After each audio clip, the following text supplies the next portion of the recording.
Assalamualaikum warahmatullahi wabarakatuh. Ada pepatah yang mengatakan bahwa bila tak kenal maka tak sayang. Oleh sebab itu, saya memperkenalkan diri terlebih dahulu. Perkenalkan, nama saya Aris Munandar dari Prodi Pendidikan Akuntansi kelas B dengan NIM 2009 025 01 031. Di dalam video ini, saya akan mempresentasikan atau menjelaskan tentang salah satu materi, yakni dengan tema analisis korelasi dan regresi berganda. Kita masuk ke pertanyaan yang pertama, yaitu apa sih arti analisis linear berganda, dan sebutkan 4 variabel bebas X yang mempengaruhi Y. Regresi linear berganda merupakan sebuah metode statistik yang digunakan untuk mengetahui hubungan secara linear antara dua variabel atau lebih yang disebut juga dengan variabel independen dan dependen. Pada dasarnya, metode ini berfungsi untuk mengetahui arah hubungan antara kedua variabel. Regresi linear berganda adalah model regresi linear dengan melibatkan lebih dari satu variabel bebas atau prediktor. 4 variabel bebas X yang mempengaruhi Y antara lain yang pertama adalah variabel independen, dan yang kedua yaitu variabel dependen, yang ketiga yaitu variabel moderat, dan yang keempat atau terakhir yaitu variabel intervening. Kita masuk ke pertanyaan yang kedua, yaitu apa manfaat persamaan regresi linear berganda? Wah, benar juga ya, manfaatnya apa nih?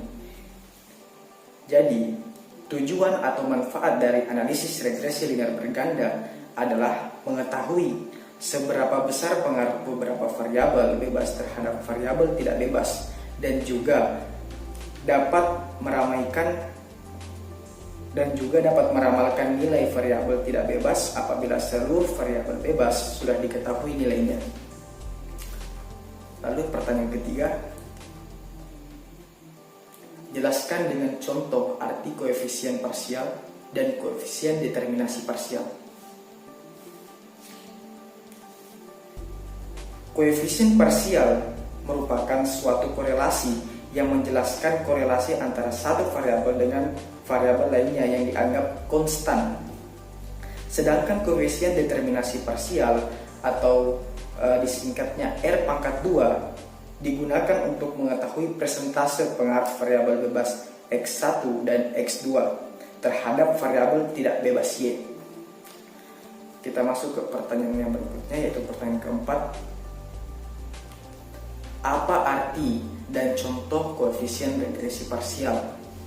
Nah, arti koefisien regresi parsial yakni dilambangkan dengan YI sama dengan BO ditambah B1 dikali I1 ditambah B2 dikali 2I ditambah UI. Poin pertama yaitu nilai B1 dapat diartikan sebagai pengaruh perubahan 1 unit X1 terhadap rata-rata Y apabila X2 dianggap konstan. Dan poin kedua yaitu nilai B2 dapat diartikan sebagai pengaruh perubahan 1 unit X2 terhadap rata-rata Y apabila X1 dianggap konstan.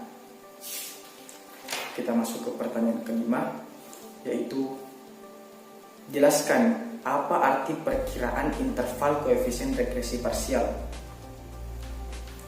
Jadi, pendugaan atau perkiraan interval adalah suatu dugaan terhadap parameter berdasarkan suatu interval.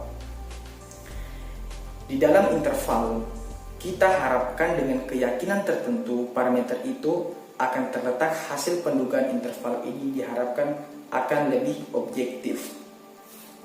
Kita masuk ke pertanyaan yang keenam, yaitu jelaskan uji parsial dengan kriteria uji T dan uji simultan dengan kriteria uji F, dan apa manfaat masing-masing. Wah, manfaatnya apa ini ya uji T dan uji F? Kita akan membahasnya, yaitu di dalam ini ada 4 poin yang akan saya jelaskan, yaitu pertama, uji T dikenal dengan uji parsial, yaitu untuk menguji bagaimanakah pengaruh masing-masing variabel bebasnya secara sendiri-sendiri terhadap variabel berikutnya. Lalu poin kedua yaitu uji F. Uji F simultan adalah untuk mengetahui semua variabel independen mempunyai pengaruh yang sama terhadap variabel dependen. Lalu poin yang ketiga, manfaat uji T adalah dapat menguji perbedaan rata-rata antara dua sampel. Dan kita masuk ke poin keempat, apa itu? Yang keempat yaitu manfaat uji F simultan. Manfaat uji F simultan untuk menguji secara bersama-sama ada atau tidaknya pengaruh variabel bebas. Kita masuk ke pertanyaan yang ketujuh, yaitu apa sih arti analisis multivariate? Apa arti dependent method dan interdependent method? Jadi, analisis multivariabel merupakan metode statistik yang memungkinkan kita melakukan penelitian terhadap lebih dari dua variabel secara bersamaan. Dependent method adalah suatu metode analisis multivariabel di mana variabel atau kumpulan variabel yang diidentifikasi sebagai variabel dependen dapat diprediksi oleh variabel lain yang merupakan variabel independen. Sedangkan apa itu interdependent? Jadi, interdependent method adalah analisis multivariabel yang melibatkan analisis secara serentak dari semua variabel dalam satu kumpulan tanpa membedakan antara variabel yang terikat ataupun variabel yang bebas. Kita masuk ke pertanyaan yang ke-8, yaitu apa saja analisis yang termasuk dependent method dan independent method. Apa ya? Jadi, begini penjelasannya teman-teman. Analisis yang termasuk independent method itu terbagi menjadi 6. Apa itu? Yakni yang pertama regresi, dan yang kedua yaitu regresi logistik. Yang ketiga yaitu analisis diskriminan. Yang keempat yaitu analisis conjoint. Yang kelima yaitu analisis canonical, dan yang terakhir yaitu ANOVA. Poin yang kedua yaitu analisis yang termasuk independent method. Wah, tadi itu kan yang kita jelaskan tentang dependent method. Lalu analisis yang termasuk independent method itu apa ya? Jadi analisis yang termasuk dalam independent method itu terbagi menjadi 4 teman-teman. Apa itu? Yang pertama yaitu analisis faktor. Yang kedua analisis cluster. Yang ketiga analisis koresponden, dan yang keempat adalah analisis skala multidimensional. Kita masuk ke pertanyaan yang ke-9.